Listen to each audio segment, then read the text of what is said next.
Hello and welcome to Vertigo Bonsai. Today we're here to look at Bilbo. This is his first tidy up since his repot, and he was off to the market yesterday, so I wanted him looking his best. An important thing to know about honeysuckle is that they always produce two branches together, one on the left, one on the right, always in pairs, and that can cause inverse taper. So the first job of the day was to remove one on the left and then to go up and then one on the right so that they always alternate. The purpose of that is to make a nice silhouette that's always tidy, and as I said, it stops inverse taper. As you can see, this is a young cutting, and it's very shaggy at the moment, so it will need a bit of a tidy up. I didn't want to cut off too much because those branches are starting to hang down. Somebody might like that. Somebody else might want to cut it off and keep them very short and neat. So I didn't want to do too much because it's much easier to cut off than to put back, obviously. Bilbo is a very young cutting. He only started growing roots last year, so he really has done well. He seems to have really thrived over the wet winter that we had. None of the honeysuckle have been particularly happy about the hot, dry spell that we've had, especially the drying wind off the east coast. But they've continued to grow, and I think this particular one has done exceptionally well.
As you can see now, that tree is looking much thinner.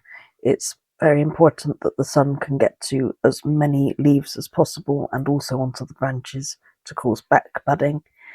And now I'm reducing the tree back just to give it a little bit more of a tidy up, as I mentioned before. I really want this tree looking its best for the market without taking off so much that there isn't very much to work with for the person buying the tree.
So this is the final result, the way the tree looks right now.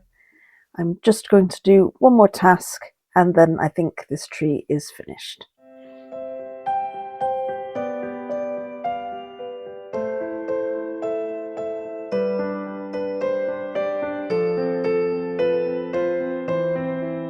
This is the last job now.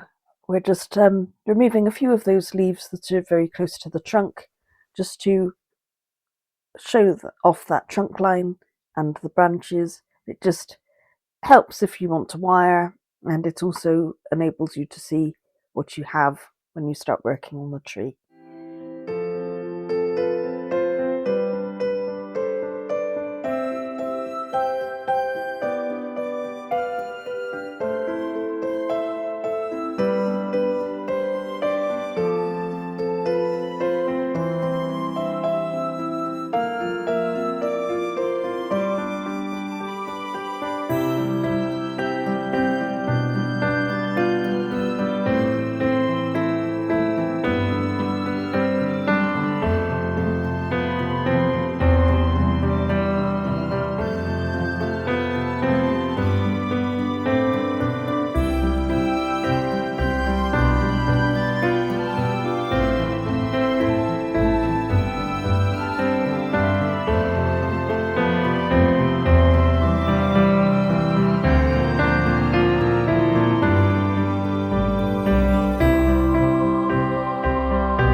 I won't dwell too much here because you have seen this setup before, but I did take Bilbo on Saturday and he didn't sell, but Keely the honeysuckle and also Beacon the spindle, they did sell. I hope you've enjoyed this video, and please remember, as always, that keeping your trees alive is the most important thing and everything else is just adventure. Thank you very much.